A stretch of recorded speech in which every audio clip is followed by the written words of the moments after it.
Die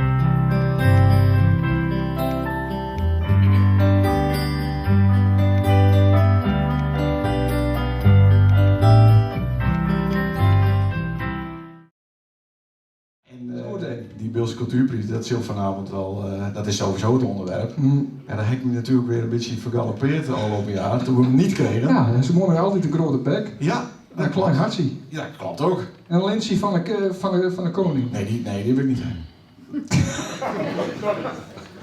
Nee.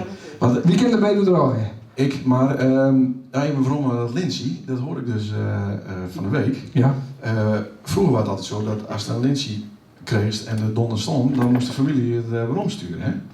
Dus we hebben het Lindsay van Park aan ook waarom sturen moeten. En toen dacht ik al, ja, dat hoeft eigenlijk niet meer. Maar het schiet nou dat je hem dus gewoon houdt, man. En dan, dus, ja, dan, dat je dan doorgeeft aan je kinders. Maar jouw cultuurprijs ook. Die wil ik weer op. Oh, die moet Oh, is dat een wisselbeker? Zie je, als je mensen dus een bepaalde positie geeft, dan krijgen ze automatisch wat meer praatjes. Ja. Ja. Zullen we dat vrouwtje toch maar kom al later of niet? Nee. Machtig. Nee, Nou, goed, heel goed. Ja. Ja, nou die hier toch zo in de buurt zit, en hij had wat voorbereid, zei hij overdag nog, is het misschien tijd om weer wat met Gerrit de Jong te doen, dat hij van zittende positie naar staande positie gaat en dan een meter... Maar hij moest toch op de eind? Oh ja, zullen we hem op de 1 doen? Nee, weet ik niet. Ja, Dat is we laten hem gewoon even niet. zitten. Ik Ja. heb spul op. Nou, we laten hem ook even zitten. Nee, we laten hem zitten. Had je hem denken van, we hebben wel zin aan Gerrit de Jong dat hij een praatje houdt, Ja. dan horen we het wel, maar nou nog niet, denk ik, hè? Nee. Hij zit daar wel goed. Ben er ook mensen die daar een foto van gemaakt hebben? Ja, we staan ook een paar foto's maken van Gerrit de Jong op de burgers. Even, ja, Luc en Han. Heel goed. Mag ik nou wat vertellen over die podcast of niet? Ja, ga maar los. Ik ben een dummy onderwerp mee. Oh, goed. Nou, dat gaat mooi snel. Ja, dit is, je bent live bij de 39ste van dit jaar. Dat is de 136ste ooit al. Dus dat betekent dat... applaus. Ja, vind je dat? Ja, vind ik wel een applausje weer. Dan moest het iets luider vragen. Want Applaus. Ik- Dat is zelfs een anders, hè? Maar dat hadden we aan het begin niet gedacht. En sterker nog, de allereerste aflevering 0, hebben we opgenomen. En dat was hartstikke leuk. Maar toen belden we alle mensen. En toen waren we vergeten om het knopje aan te zetten, dat we dan de reacties horen van de mensen die we belden. Dus die horen we zelf wel, maar in de uitzending was het dan even stil. En dat waren heel raar. Dat was de eerste uitzending. Ja. Maar de enige fout die ik als technicus maakte. Ja. Maar wat zo leuk is aan een podcast maken is dat ik het volgende trucje doen kan. Alleen het is wat zeggen? Ja, ik zou graag. Zie je dat? Is ideaal. Perfect. Je moet dit echt al even nog kennen. Nou, dat is een beetje jammer. Maar de hiërarchie en de verdeling is wel heel duidelijk. Ik ben de presentator. Sander is de sidekick, technische man. Dat is de verdeling. Foutloos. Ja, foutloos. Hest foutloos. Er ontsnapt wel eens een boertje. Of een skateje. Ja, maar wie zou dat ik dat doen? Of ja, dat weet je ook Ja, niet, hè? dat weten we nou nog niet. Het zou ook onder een knopje zitten kunnen eigenlijk. Weet. Er zijn ook mensen die zeggen, nee, dat kan niet echt wezen. Je hebben al die boeren een keer opgenomen. Ja. En dan... maar dat is niet zo. Het is toch een keer echt geweest. Ja. Zullen we proberen of het misschien wel een keer lukt? Met een blikje cola erbij? Of zullen we Nee, dat dat niet aan iets. Ik een beetje... Nee. Nou, 136 keer. Dan zitten we in de loods op een wissel, in een donkere hak. En dan lullen we ongeveer een uur, af en toe met gast. Vaak ook zonder gast. Over het algemeen zonder voorbereiding. Of een paar steekwoorden en dat ben je dan heel gauw doorheen. En Sander bewaakt de tijd. En rond een minuut of 48 dan begint hij zo wat van jongens, het is eigenlijk wel weer denk. dan niet met bier op, meestal. Dan is het bier op en dan wil hij weer naar huis. Zelfs in de coronaperiode ging dat deur en er was Sander wel wat voorzichtig, wat scrutel, wat bang. Want dan hadden we opeens een avondklok. Oh, ja. En dat betekende dat we voor 9 weer thuis wezen moesten. Want je moet je wel houden aan al die regels vanzelf. En dan rond 8:45, 10:45 begon hij wat te zweten. Kreeg dus nou het kopje wat rood. En ook wat tekens van jongens, we moeten stoppen, want we moeten 9 uur thuis wezen. Paniekaanval. Paniekaanval. Ja. Dus ik bracht hem thuis. En toen reed de politie niet achter ons gelukkig, maar voor ons. En toen ben wij gewoon achter de politie aanreden, door het dorp. En er gebeurde helemaal niks. En toen was het eigenlijk wel weer redelijk rustig. Daarna mocht nu wel eens 5 over 9, 10 over 9. En op laatst dan was het helemaal klaar, hè? Maar bepaalde mediapersonen die man ook gewoon avonds op straat, toch? Ja. Je hebt een soort Of zo. ontheffing. Ja, tuurlijk. Ja. Dan konden ze ook toen destijds niet naar al die Precies, anders konden ze niet op één doen. talkshows en Ja. zo. Nee. Nou, dan hebben we het opgenomen en Ja. dan kijken we elkaar aan en dan zeggen we, is het goed gaan? Moet er ook wat uit? En dan schudden we van nee. Pas een dag later denken we, dit had misschien niet hoeven of dit had beter... En meestal is de ene goed, de ene opname, en dan is de andere weer wat slechter. En eigenlijk is dat nou ook zo. Want die van woensdag was best leuk. Ja, Ja, nou toen valt het wat met tegen. Klaas. Wij moeten het vanavond echt van Gerard de Jong hebben. Ja, dat denk ik ook, ja. Ja. Ja. Zullen we... Nee. Dan staat zo'n podcast in het apparaat. Dan moeten we hem teleporteren. Hoe noemt ze dat? Uploaden, hè. Uploaden De techniekers allemaal. naar de Spotify's. En dan maak ik er een dom plaatsje bij. Een paar dagen later zetten we dat op Instagram en op Facebook. En dan kunnen mensen beginnen met luisteren. Ja. Vaak beginnen mensen liek al op de woensdagavond. Zodra je- Onze concurrent luistert met trouwens, hè. Daar moest een beetje aan denken. Ja, Als je nou een beetje voor... maar de concurrent is echt een chameleon. Oh ja. Ja, klopt ja. Wat is dit nou weer? Het is ook wat vreemd. Die heeft gewoon dezelfde kleur. Ja. Ik begreep ook niet dat niemand de dresscode heeft begrepen. Nee. Nee, dat klopt. Maar fijn, daar staat het wel. De gast. Helemaal uit zijn jaar. Rick de Vries, dames en heren. Daar zit hij. En ook een podcast, hè? Ja, maar ook een applaus. Maar niet voor hem. Dat is gewoon niet precies, hè? Nee. Maar dat komt ook omdat zijn podcast hen dan niet in het beeld is. Ja, een beetje halvig. Een paar beeld is dat. Nou, ga verder. Maar daar hebben we naast nog wel even over. Maar dan vanaf de We woensdagavond. zitten 20 minuten. Ja, dat trouwens, weet ik. Dan begint eigenlijk liek het feest van mensen die beginnen te reageren van dit kan echt niet, dat kan echt niet. Hoe komen ze erbij? Dit is logen, dit is fake nice, noem het allemaal maar op. En dat duurt dan een paar dagen. En dan is het weer gebeurd, is het weer tijd voor de volgende. En eens in de, nou ja, wat zullen we zeggen, 7, 8 maanden krijg ik dan een overzichtje van Sander. Waar dan op staat hoeveel mensen de lust het hebben. Want Sander is degene met de inlogcodes en die mag ik niet hebben om een of andere rare reden. Ja. Kies me dat uitleggen. Waarom mag ik er niet in? Waarom mag ik het niet zien? Daar kan ik er niet over praten. Sorry. Nou, Cynische podcast is helemaal vergeest. Daar krijg je echt geen geld voor. Ja. Nou, ik denk dus dat daar zou ergens iets inbouwd heeft. Waar dus dan een paar cent per uitzending krijgt of per luisteraar krijgt. Flauwke. Mooi. Volgende. Oh, nee, niet Gerard de Jong. Nee, ik denk dat het best wel tijd wordt dat we eens een keer horen van de vakjury. Ja. Waarom wat zij voor dit jaar... Wat een gekozen goede hebben. jury, hè, jongen. Oh, een applaus voor de jury. Applaus voor de Wat jury. ben je toch sterk geweest dit jaar? Jeetje. Daar heb ik nog net even. Ze halen het in te halen, maar dat hindert niks. Ja, dat is Laten wij de voorzitter van de jury erbij halen. Jan de Groot, hij zit er helemaal achterin. Hij komt Hoop ik niet dat die microfoon fluit als een gek. Ja, dat is wel vlak. Dat is niks. Je mag alvast wel klappen voor Jan, daar is hij wel op hoor. Ja, hij heeft ook een ding. Ja. Ja. Oh, daar komt hij nog een keer aan. Ja. De spotlight is voor jou.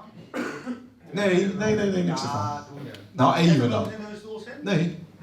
Nee? Ik wel, ik krijg nog. Nou, even naar het andere plakje, komt straks weer weer om. Ja.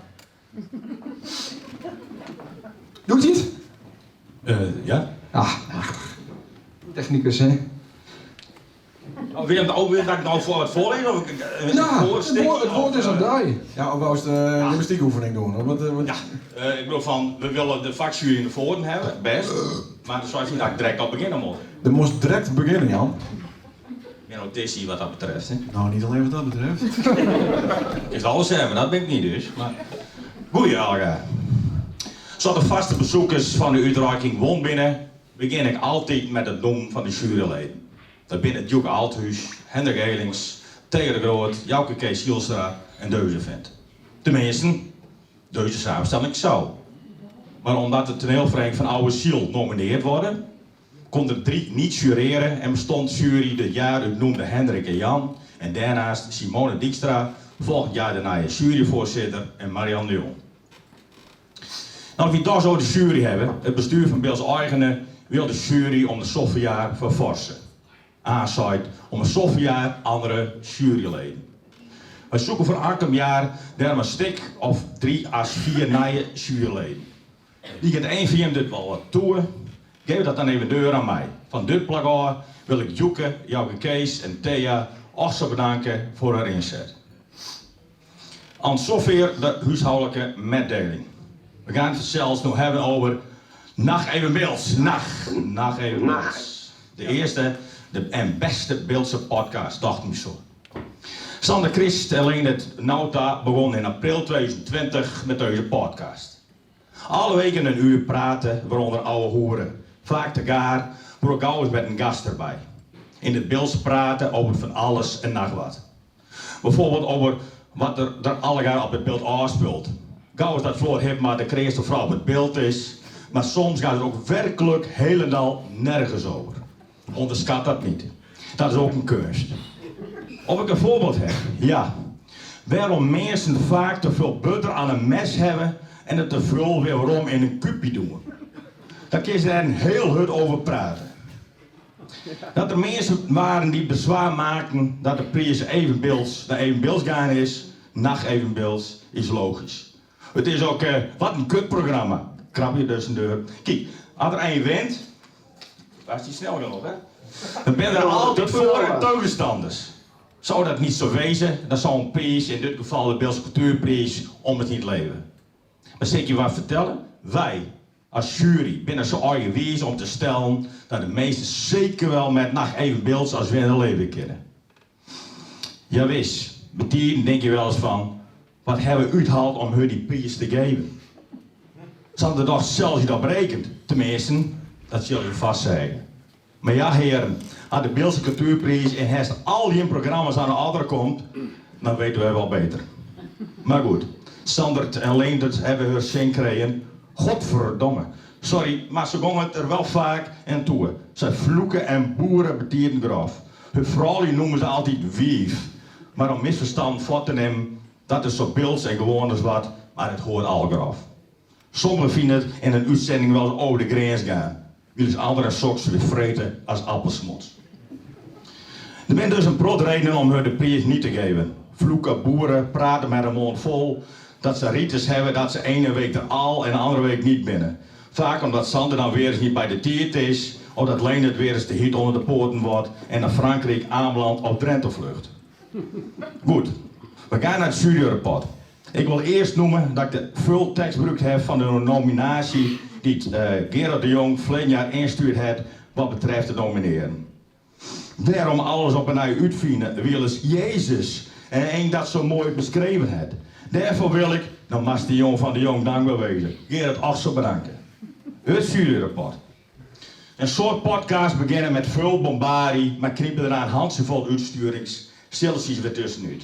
De inspiratie en het enthousiasme verdwijnen als sneeuw voor de zon en daarmee ook de luisteraars. Nacht even beelds het het aanzom aanpakt. Geen bombardie, nauwelijks promotie, maar gewoon beginnen. En het volhouden. Leendert en Sander zijn al meer dan 3 jaar doende en hebben al ruim over de 100 uitzendingen gemaakt. 136 voor ik recht.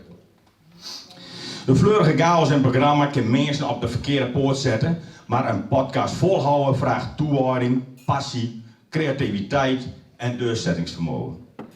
En dat wordt beloond. Er stemmen wekelijks gauw een paar 100 mensen op aan en dat is zeker niet niks. Is dat werkelijk zo interessant wat Bart en Mali te vertellen hebben? Mooi. Ja, dat is het al. De luisteraar hoort 2 kameraden praten, Kate hebben en die een ander in de bek hangen. Omdat ze een ander zo goed kennen. Ben ze goed op een ander inspeelt en hebben ze in die 3 jaar tijd helemaal hun eigen rol gevonden. Ze weten donders goed wat ze doen. En dus nooit maakt, dus nooit nep. Daarvoor vinden ze het zelfs het spontane, het verrassingselement ook te leuk. Het Beeldse programma is in elk geval scheppend en vernijend en alle weken wordt de actualiteit op het beeld aangehaald. Ze hebben een hele rij rits gasten, vaak andere bilkets. Die ik je dus aans niet horen. Bij nacht even beelds mag je wel wat te vertellen hebben, maar het hoeft niet. Daar hoort juist de kracht in. Elke een heeft een verhaal. En dan ben ik daar. En dan ben ik daar, ik weet je wel, want het gaat om het beelds. De beste taalpromotie die er bestaat. Sander alleen dit laten zien dat het beelds een springlevende taal is. Dat je alles in zeggen kennen, dat je ook in andere taal zeggen kennen.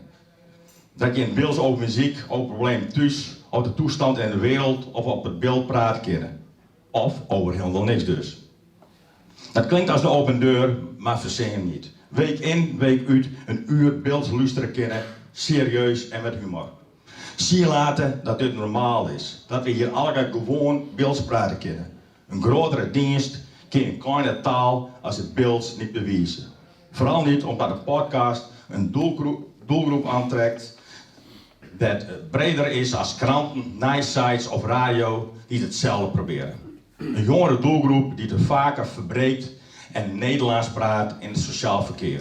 De podcast draagt bij aan de normalisatie van het beeld. Ze promoten dus het beeld, maar dragen ook met aan de cultuur. Want dat komt een protlaas in het programma. Kortom, promotie van de Beeldse taal en cultuur.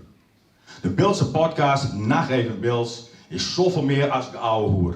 Nacht Even Beelds is een geschenk voor de Beeldse taal en de cultuur en verdient daarom dubbel en dwars de Beeldse Cultuurprijs 2023, zo vindt de jury.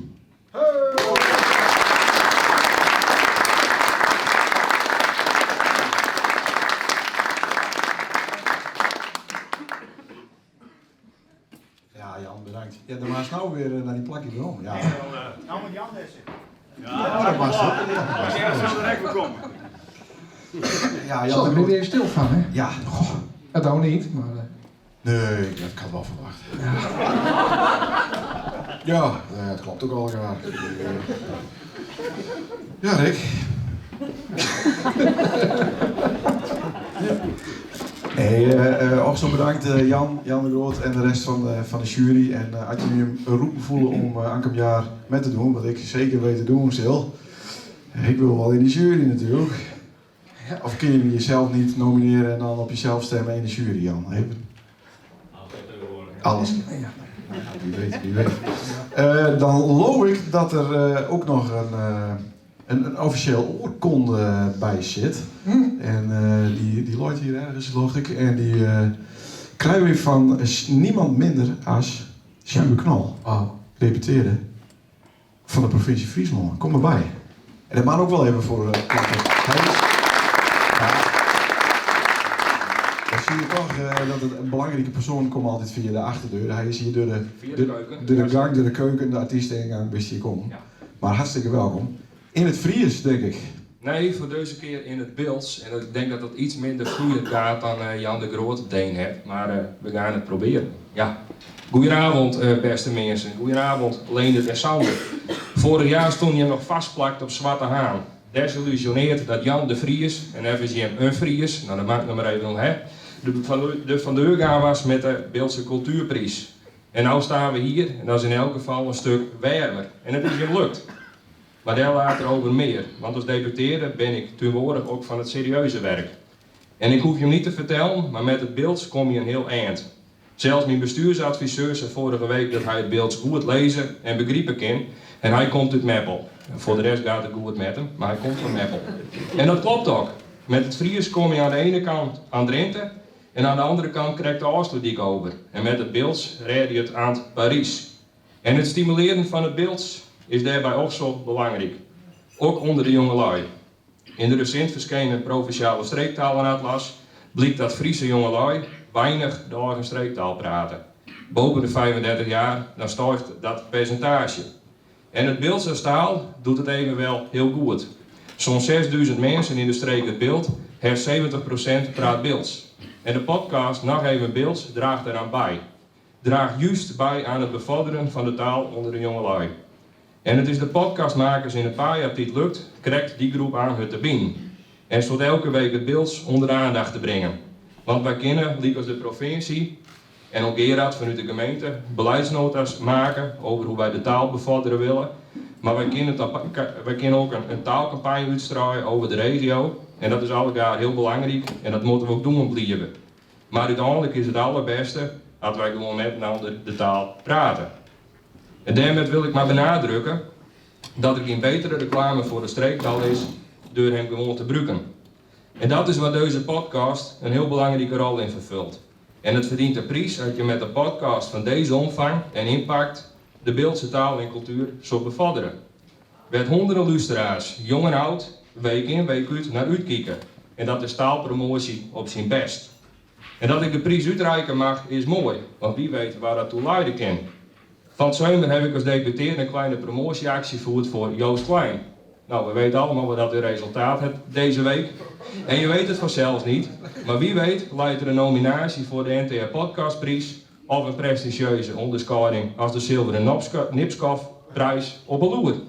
Sander en Leendert, van harte gefeliciteerd met de Beeldse Cultuurprijs 2023. En die krijgen van mij.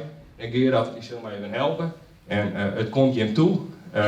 Geniet ervan. Je waart net stil van Jan de Groot. Dat gebeurt niet zo vaak dat je hem stil bent. Nou, laat van je hem horen en ga hier met deur. Gefeliciteerd. Ja, zie je, hartstikke leuk.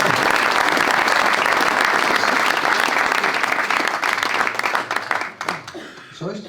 We moeten er denk ik even bij In staan. bijstaan, wordt het zo? Voor het fotomoment, dan wordt je elke willen ook.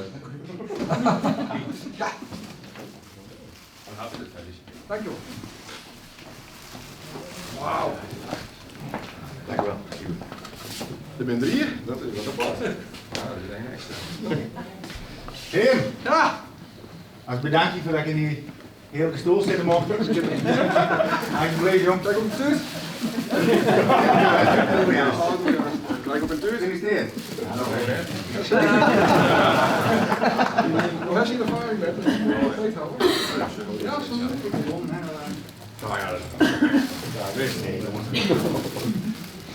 Ja? Ja hoor.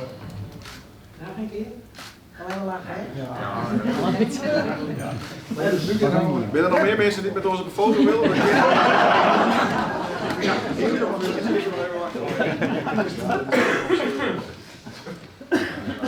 Voordat we het plaatsje van de houden, Kees. Hier gewoon echt niemand verder die foto in wil. Nou, oké. Dan staan ze even stil.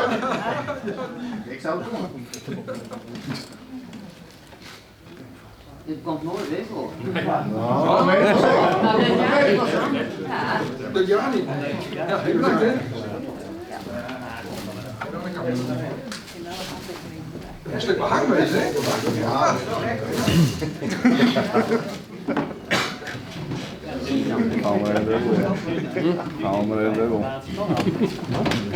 Ja, wij worden hier overstelpt met allerlei cadeaus en prijzen. En nou, dat past nu wel. Ja, als je koptelefoon opdoen, anders is het niet echt. Ja. Er is nog steeds geen één die ten boer laat net. Nee. zoals je- Jawel, ik wel. Kijk nog even zien. Binnen- Beetje zachtjes. Oh, Ja, maar ik heb ook krijg 2 flessen op. Komt daar snel. ik heb hier nog een halve liter voor. Ah, Misschien helpt dankjewel. dat. Dit is ook een beetje het vertrouwde geluid in de podcast, hè? Zo, ja. Nou, zeg op. Jongens, wat een toestand. Hè? Maar we jassen er wel even nou erin. Ja, dat moet ook. Moet niet te lang duren. Ik denk dat Het publiek is al verveeld. Ik kan het wel zien. Ja. We gaan denk ik even naar het dankwoord. Zie ik ook meestal op Spotify. Dankwoord? Of nog niet? Ja, best. Hij staat ook een dankwoord Ik gekregen? heb dankwoord, maar ik blijf hier mooi zitten. Ik ga er niet... Nee? Oh, nou, dan blijf ik hier ook zitten. Ja, beste Ik ga mensen. beginnen. Ik begin wel. Oké. Ja, dan mag je ook wel beginnen. Nee, ik begin. Begin maar niks van. Je merkt wel hoe lekker dat wij op elkaar Ja. in. Hè? Van tevoren is er 0 voorbereiding en we weten van de ander niet wat de bedoeling is. En toch lukt het dan om een prijs te winnen. Na jaren van zwoegen en ploeteren in de kleine studio op een Wissel is dan nou eindelijk het hoogst haalbare doel bereikt. Of is het bereikt, Jan? Is het bereikt of is het bereikt? En als ik in de auto zit en ik druk op een rem, dan ben ik aan het remmen of rimmen? De Beeldse Cultuurprijs 2023. Wel jammer dat je hem pas zo laat in het jaar krijgt. Ja, daar waren hij. Heel goed. Maar volkomen terecht vanzelfs. Ondanks dat hij een jaar te laat komen is, ben ik er ook zo wies met. Het beeld en het beeld heb ik natuurlijk hoog en wij moeten met een ander hier ervoor zorgen en ervoor zorgen blijven dat de Beeldse taal gesproken worden blijft. Dus praat Beelds overal met het kind en dan vooral ook met de kines en probeer naast het praten van het Beelds ook het Beelds te schrijven. En dat is lastig en daarom is het Beeldse les, dat kind in het echt, hier bij Beelds Eigenen. Maar dat kan ook gewoon thuis op digibeelds.nl. Nou, dat wij Beelds praten in deze podcast is voor mij vrij vanzelfsprekend. Voor Sander niet, want Sander is een Fries. Die denkt in het Fries, praat over het algemeen in het Fries. En boert ook in het Fries. Dus dat is te knappen, daar staan we wel met komt staan en daar staan een Beelse cultuurprijs winst. Dat vind ik dan wel weer mooi. Ja, ik hoop dat onze luisteraars door het horen van de Beels zelf ook wat meer Beels gebruiken zullen. En dat ze deur hebben dat het niet dom is of boers is om Beels te praten. Maar juist goed, en je komt er echt een heel eind met. Ik heb wel eens van Beb en Nel gehoord dat ze zelfs Beels op de Canarische eilanden praten konden en dat ze haar daar prima verstonden. Had je het maar wat luider zeggen, dat hindert niks. Graag wil ik van deze gelegenheid gebruik maken om een stuk minder mensen te bedanken. Allereerst Gerard de Jong, daar is je weer, voor de nominatie. Want anders hadden we dat ook nog zelf doen moeten. Gerard heeft ons een podium gegeven in de Nijenbeelse Post. En is alleen, maar ook te gaan met Hendrik Elings vaak langskomen als gast. Dat is nummer 2. Het is langzaam dat het wat op gang komt. Vanzelf ook een grote dankjewel aan alle luisteraars en ook alle mensen die het zeggen dat ze nooit luisteren, maar wel altijd precies op de hoogte binnen. Een speciaal dankwoord wil ik richten aan Paul Veenstra. Hij was er vanuit de allereerste show 0, al bij met zijn astronomische nijs aan de telefoon. En dat ging af en toe Spaans. En hij is ook vaak bij ons in de studio langskomen. En daar ben wij ook zo wies met. Het enthousiasme van deze man werkt aanstekelijk. En ik denk dat wij mensen zoals Paul koesteren moeten hier. Dat geldt ook voor P. Stienstra. Want ondanks dat wij de titel van ons podcast stolen hebben van zijn programma Evenbeels. Klopt helemaal. Dat kost een rechtszaak hier. Ja, nou, P is nou toegeven. al 137 jaar presentator van dat programma. Maar 137 jaar? ja, ondanks dat bleef hij ons altijd steunen. En ook hij heeft ons genomineerd voor de Beels. Dik en dun. Wist niet bij mij dank Sorry. aan boeren. Wij konden P vaak bellen, zelfs dat hij in lichtelijk beschonken toestand op camping de Horrebieter zat met die.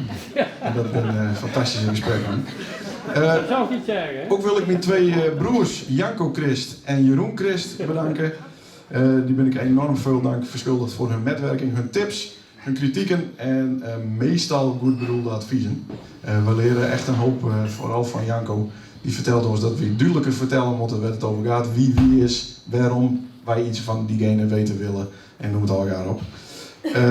Dus dat vinden we hartstikke mooi. Ik moet zelf ook alle andere gasten, er zitten hier een aantal in de ruimte, bedanken. Van uiteenlopende pluimage hebben we die in de podcast gehad. En met de meesten konden wij het heel goed vinden.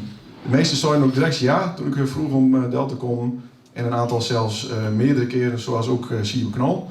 En wij moeten trots wezen dat het Belkemer Honsie toch maar even hier in Sint-Anne woont. En zelfs al het Beels wat onder de knieën krijgt. Dat vind ik heel fijn. We moeten ook de snackbarhouders van Sint-Anne niet vergeten. Sean, Vincent en Boudewijn. De laatste hebben wij nog steeds niet strikken kennen als gast helaas. Dat moet nog wel een keer, hè? Ja, moest hij. Ze hebben wel een keer gebeld, hè? Ja, maar toen wist hij niet dat hij een... goed. Vakantie we hebben nou een kansje, wacht. En ik ben nog niet eens op de eerste.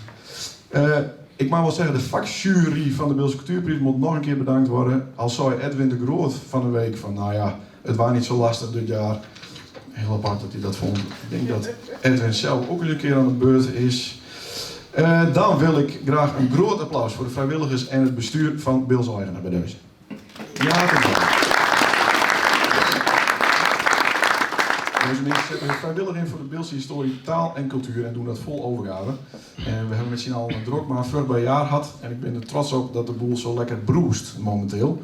En als je nou denk ik heb wat centen te veel onder Christ, dan raad ik je aan om donateur te worden van Stichting Beelse Eigenaar. Rick en zijn kameraad Jordi uit Sint-Jabek, die wil ik bedanken voor het nadoen van onze podcast. Want als je namaakt worden, dan weet je pas echt dat je succesvol bent. Gelukkig praten Rick en Jordi in hun podcast een hele andere taal, dus het biedt me niet.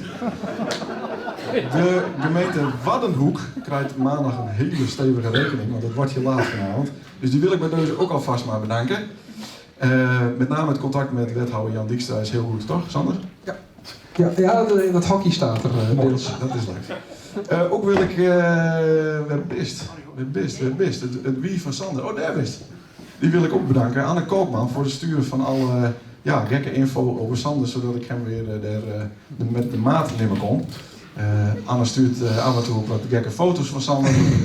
Dat hij weer half dronken op een bank loopt met een beetje kwijl uit zijn mondhoek. Dat soort dingen. Ik wil Jim allemaal bedanken voor je komst. Krijg de tijd Edwin, wat lekkere hapjes, heerlijk. Ik had niet gedacht dat er überhaupt mensen komen zouden, dus neem aan ze nog wat te drinken en een flauwbiet van de gemeente Wanhoek. De muziek waren in vertrouwde handen van Han-Jaap Hilarides, die toen hij bij ons te gast was, spontaan de begintune freestylede, die wij nog steeds gebruiken. Dat is helemaal goed, bedankt daarvoor. Ja, en dan gaan wij naar de persoon waar ik niet zonder ken. Oh. De persoon waarmee ik al zoveel beleefd heb de afgelopen jaren. Een prot lol, maar ook wel eens een boze blik heen en weer. De persoon die het alles leuker maakt en waar ik enorm trots op ben. Nelleke.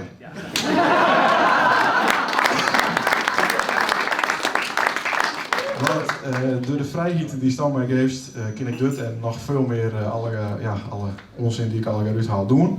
Dus bedankt daarvoor en Jente vanzelf ook bedankt. Ik ben ook zo trots op dat je. Ik ben blij dat je erbij bent. Even zien hoor, voordat ik begin te janken nou. Ben ik er eens doorheen of vergeet ik nog één?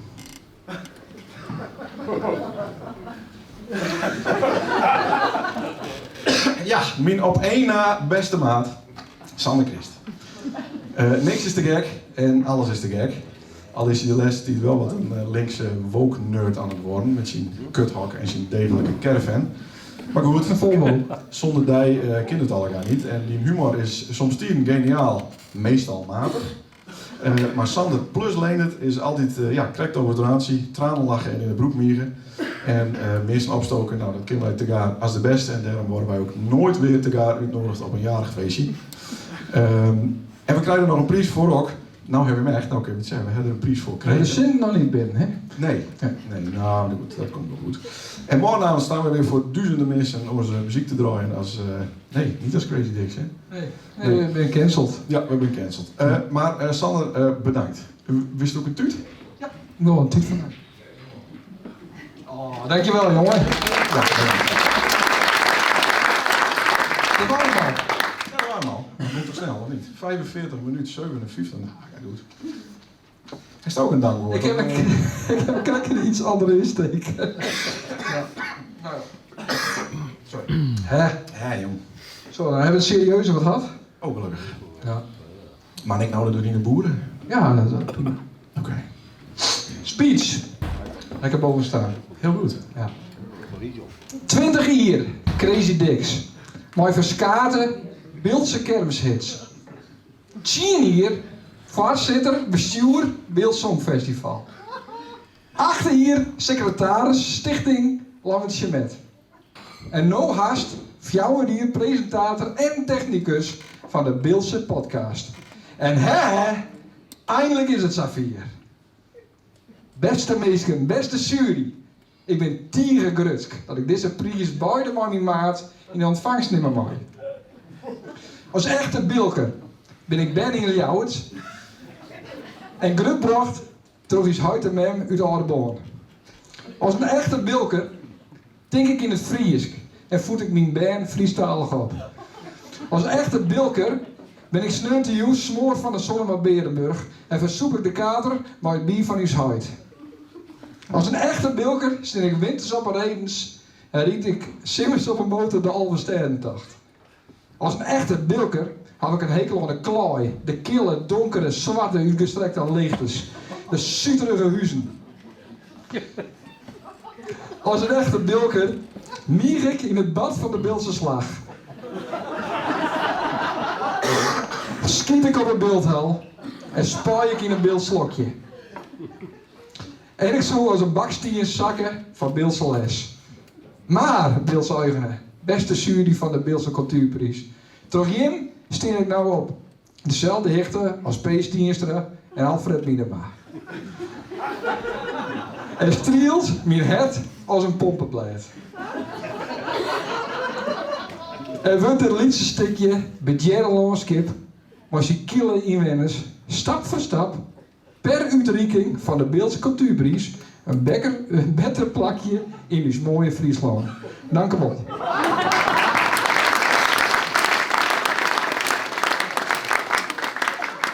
Ja, en dan zie je de ChristenUnie hier heel trots.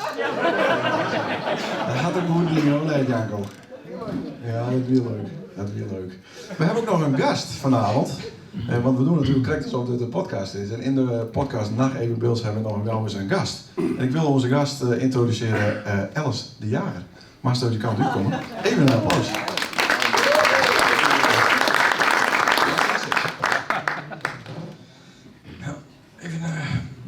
Even een soundcheck, ja.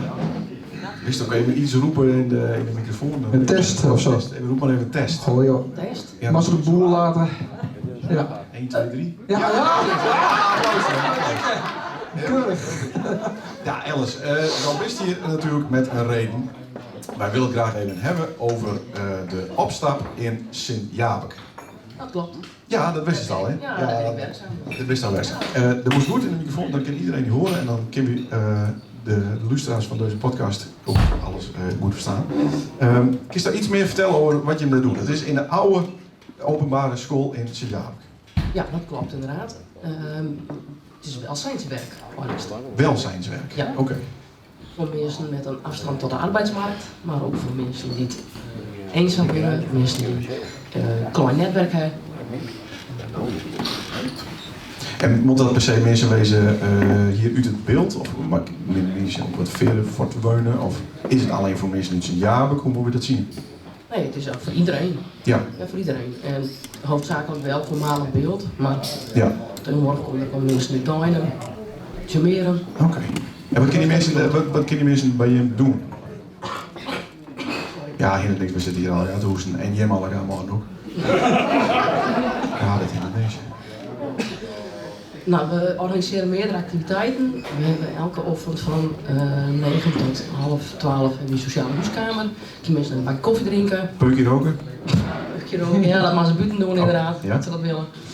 Dat is iedereen vrij inderdaad. We koken elke donderdag koken we voor de buurt, voor mensen die het noorden binnen. Dat kan financieel wezen, omdat het niet lukt, maar dat kan ook wezenlijk lichamelijk wezen. We koken na schooltijd met tieners van de twinner, dat is de basisschool tegenwoordig, de samengevoegde basisschool. Ja. Wij doen op maandagmiddag spelletjes met mensen die er zin in hebben. Dus we zitten regelmatig te rummikuppen Ja. met de show. Woensdagochtend dan heb je altijd taalcafé voor anderstaligen. Ja. En die leer je hem daar Nederlands? Of hoe? Ja, Nederlands. Ja? Ja. Guy Wils? Nog?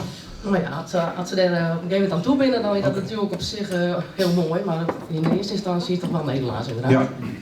En ik heb ook gezien, er is ook een soort van winkeltje. Ja, we hebben een weggeefwinkel inderdaad. Een weggeefwinkel, dat spreekt me wel aan. Er zouden meer winkels doen moeten. Wat kunnen mensen daar doen bij de weggeefwinkel? Nou, ja, waar alles wordt doneerd en mensen die het nodig binnen, die kunnen daar een kaartje krijgen. Dan kunnen ze 10 kledingstukken per seizoen gratis ophalen en alles wat erboven komt, dan betalen ze een klein prijsje. Oké. En waar moet je aan voldoen of juist niet aan voldoen om daar gebruik van te maken? Nou, we doen wel een beroep op mensen met een morele kompas. Als dat betalen is, dan wordt het wel bedoeld dat je een donatie doet. Nou, raadstoot. Even om wat voor reden dan even niet eens bolwerken, dan ben je wel blij dat we die helpen kunnen. Ja. Oké. Ik vind dat een hartstikke nobel initiatief. En omdat wij hier een bult centenwon hebben, hebben we nou een kleine verrassing voor je. Ik zal hem even pakken. Het is een envelop. En dan moest kijk zo naar de postcode loterij. Niet zo graag. Ik ben er wel lid van, maar ik kijk er nooit naar. Nou, dan moest ook heel langzaam, moest hem zo goed, even, nou ik ga hem verkeerd op innemen, maar zo moet je zo heen en dan doen. Volgens mij ging dat wel. En dan moet je hem elkaar even heel goed opletten en dan heel hard klappen. Ta-ta-ta-ta-ta. Ja.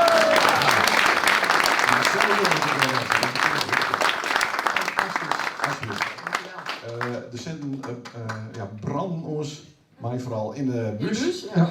Dus we dachten, we zoeken een leuk lokaal initiatief dat wij wat op z'n viers wat stiepen geven. Ja. Dus die deel, hè? Is mijn deel. Ja. Ja, want wat is dan met die deel? Wat is dan met die deel? Of super u dat vanavond op in de groep? Nee, nou, er is altijd een groep mensen, een bepaalde bevolking, een groep mensen die het onderbelicht wordt. Die een beetje in het schaduw staat in deze tien. En daar nooit aandacht aan geschonken wordt. Wat voor mensen denk Nou, ik? de wappies hoop ik dan. Krijg je de wappies zijn van mij? De miljonairs. De De miljonairs, die hebben nooit eens een keer, er wordt nooit eens een keer aan gedacht. Nee, oké. Dus dat Dus ik ben een beetje zoekende. Ja. Ja. Herman. Misschien, Klaas Steen of zo. Dus misschien, dus ik moet nog even nadenken aan die Hoe prijs. kunnen die mensen zich aanmelden bij jou? Nou, gewoon even via TikTok of zo. Daar zitten wij toch op. TikTok Ja. dag even beeld. En, dus ben je miljonair, dan maak je een 2,5 bankje. Nou. Alice, hartstikke bedankt. Wij regelen dat nog even zo uit de buurt zwart. Dat is goed, dan zie ik je wel zo misschien Ja, bij hartstikke. opstappen. Doe. En we hebben ook nog wat oude kleren melken, hè? Die kunnen ook die kant wel op. Ja. Nou, ouwe. Ik zie Nelleke regelmatig bijrijden, dus dan komt het straks maar eens even, ja? Hartstikke Mooi, bedankt. Alice. Applaus voor Alice. hoor. Nee, want... Nou komt het mooiste moment. Nou hè? komt Het hoofd. Hebben we helemaal naartoe gewerkt. Gerard de Jong, dames en heren. Ja. Hij zit inmiddels weer op een andere troon. Hij heeft zijn eerste flesje bier op. Moest misschien ook nog even naar het huisje om de mieren voordat hij een praatje houden is. Ik laat gewoon aflopen. Oké. Nou, ik kom erbij en we gaan in gang. Zullen we nog een keer klappen voor die man? Ja. Ik vind het wel wat typisch dat je hem eerst dan je hem dankwoorden doet. Ja, Want dat ja. hele programma is natuurlijk al 5 keer over de kop gegaan. Over daar ga ik weer nog een uur voor vanavond. Dan weer een berichtje van ja, nee, dat is ook het eerst, maar we doen die nou eerst. Het waren allemaal paniek. Ja. Maar je bent nou wel weer wat, Sorry Gerard. je bent nou wel weer wat kalm. toch? Ja. Sorry. Cafeïne heeft het wel gezakt. Sorry Gerard. Het maakt mij niet uit. Ik heb hem op mute als het Als het begint. het te ver gaat. Nee, hem muten, hem. Nee, bedoel, Nee, ik lul er niet in. Maar ik heb wel een serieus verhaal, denk ik. Achter aanwezigen, het is mij een eer en genoegen om vanavond wat zeggen te maken. En terecht, denk ik, want ik voel mij ook verantwoordelijk. Ik heb vernomen, en dat heb ik vanavond van Jan nog bevestigd gekregen, dat mijn nominatie voor beide heren om de Beeldse Cultuurprijs te krijgen, de jury overtuigd heeft. Die nominatie heb ik alleen wel vorig jaar geschreven en niet dit jaar. Blijkbaar waren de jurygeesten er vorig jaar nog niet riep voor. Een misser, volgens mij, want je kan je afvragen of ze die prijs nou wel hebben moeten. En dit is dus zo spietig. Hè? Ik stond in het eerste programma als eerste spreker, had ik me ook vroegen. Toen wou ik nog klemmend beroep op het deputeren doen van riep die prijs niet. Roik die prijs niet aan die jongens uit. Nou heeft denk ik wat voelt. Sorry. En daarom heeft de boel weer omgegooid. Ja. Maar ik zie het als mijn morele verplichting om kanttekeningen bij deze toekenning te plaatsen. Zodat geen één in deze zaal ooit zegt, Gerard, wij wisten het niet. Ik begin met een citaat. Jongens waren we, maar aardige jongens. De grote schrijver Nessio, en Leendert en Sander binnen groot fans, heb met die befaamde openingszin uit Titaantjes maar 6 woorden nodig. 6 woorden die alles zeggen. Jongens waren we. Nessio doelt met de eerste 3 woorden op onschuld, op de dromen van de jeugd. Op het leven als oneindig matinee op Sint-Annemet. Onbegrensde mogelijkheden, de wereld als de EC Slimstraat speelt. Maar met de volgende 3 woorden zet Nessio dat beeld compleet op een kop. Maar aardige jongens. Daarmee beschrijft hij de onvermijdelijke tragiek, de val uit het paradijs. Het is een waarschuwing hier. Namelijk dat er van die dromen en mogelijkheden niks overblijft. Dat je op Sint-Annemet in de tint op de hoek al gauw te veel super en als de halve heen aan het spit naar huis toe teutelen. Dat er van die dromen en die mogelijkheden helemaal niks overblijft behalve een glijvlucht in burgerlijkheid of uit de hoogte doemenderij. Het pure wordt verpest, het succes stijgt de jongens naar het hoofd. Jongens waren het, maar aardige jongens. Ik voel mij noodzaak deze alarmbel vanavond te looien. Omdat ik het misgaan zie. Ik zie alleen het en Sander in een noodgang naar beneden storten op de glijbaan van het leven, des die de broek aan openhaalt en in de drek terechtkomt. Nog niet zo lang geleden waren Hendrik Elings en ik te gast in de podcast. Of, eigenlijk waren zij bij jongens te gast. Je moet die 2 kwieke jongens wat helpen niet waar in het leven. Sander en Leendert wonen de wereld graag dus van de brede schouders van giganten bekijken. Daar stem je dan met in uit barmhartigheid. Je kunt het. Ik zou willen dat er een camera bij geweest was. Ik schets je hem de situatie. In het plak van het versmerde hok op een wissel ontvangen wij ze in Hendricks boerenplaats. Ze zagen haar de ogen uit. Ze waren er zuiver met aan. Het was aandoenlijk. Sander zat op een bankje en schommelde zijn voetjes uit pure opwinding heen en weer. Een blos op een wangen als stond hij op houtjes op een ijsbaan. Leendert uit zijn opwinding de flessen cola weg te tikken en hij hipte heen en weer op een stoel. De heren waren als kines in een ballenbak.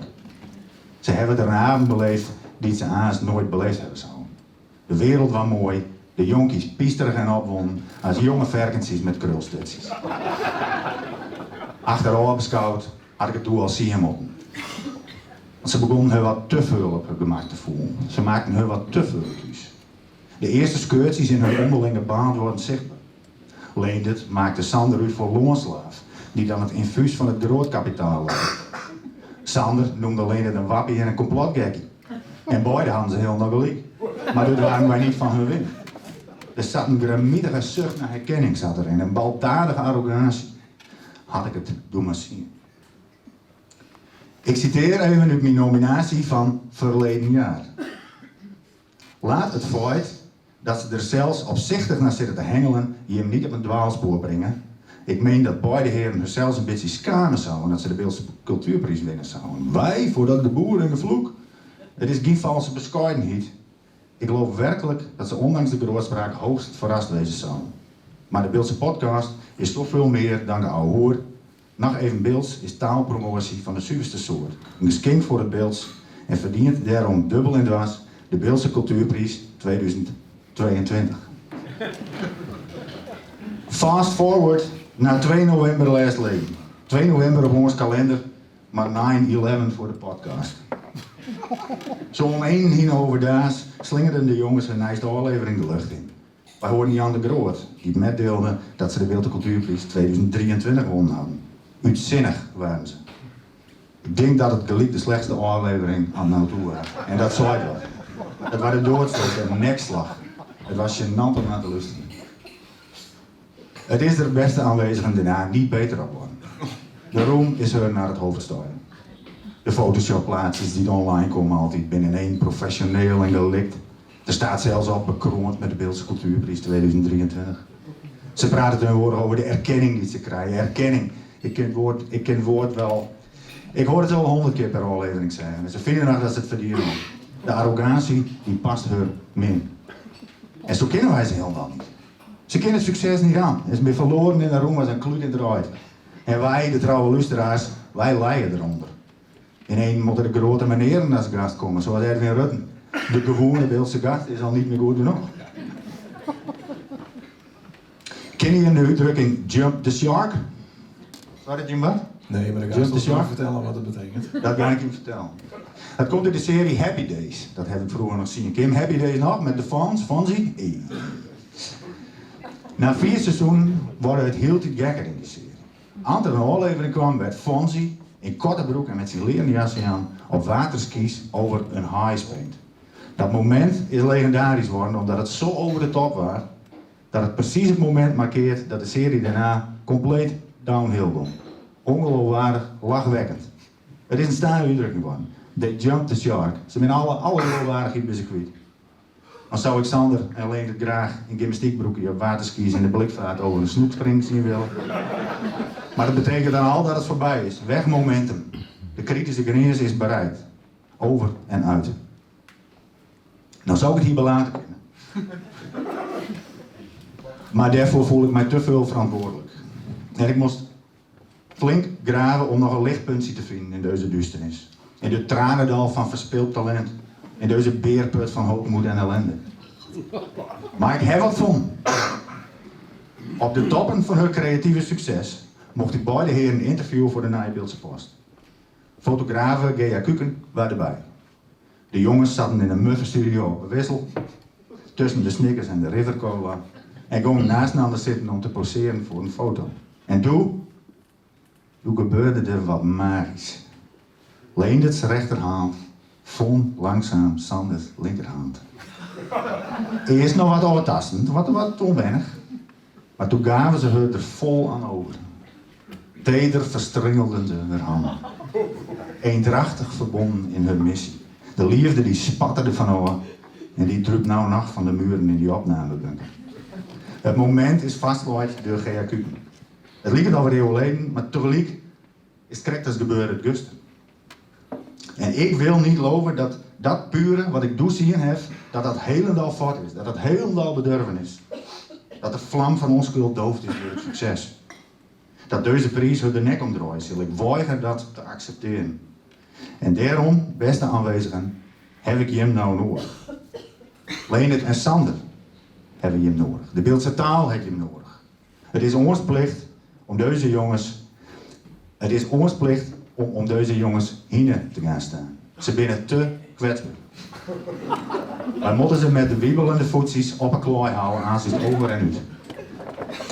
Nelke en Anne zal ik het niet vragen, want die hebben thuis al dreig genoeg. Maar Jordi Miedema, Vis, George Paars, Vinnie, Paul Veenstra, P. Stienstra, Siep van der Mooi. Jemmal jaar. Wij moeten om die jongens hier staan gaan. Zodat deze Beeldse Cultuurprijs niet de kiss of death is. Dat de prijs niet de ondergang inlooit en deze podcast de nek omdraait. Want zo komt het nou al. Mag ik hem daarom in het kader van de publieksparticipatie vragen om staan te gaan? Alsjeblieft. We kunnen allemaal even staan gaan. Staan we alle gaan? Ja. Je moet zitten, Blue Ja. Pak de hand van je buurman, links en rechts. Hoop maar één keer in de... Zet je hem eroverheen, maar er is een interventie. Wat je met zware drugsverslaving en alcoholmisbruik ook wel eens ziet. Helemaal, je moet de hand ook bij. Je moet de hand ook bij. Ja, je heel dan. Ik zou het heel mooi vinden als je hem collectief met een ander mij nazeggen willen. Leendert en Sander. De roem is hem naar het hoofd stegen. Vergeet nooit werd je hem wegkomen. En dan binnen wij er voor je. Tu-du-du-du, tu-du. Dankjewel.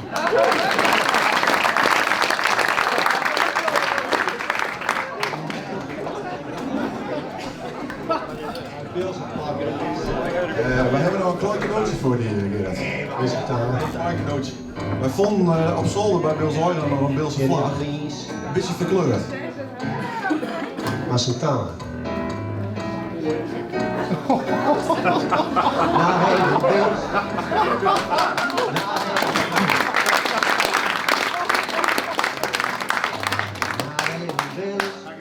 Alsjeblieft. Beste luisteraars, bedankt voor het luisteren en bedankt voor het komen. Dit was het officiële gedeelte. En we kunnen nou nog één nemen bij de bar, of 2 of 3 of 4. Ja. In 6 minuten over tijd. We hebben maar 6 minuten over tijd. Het valt best mee. Yeah! Bedankt! Bedankt! Tot dan weer.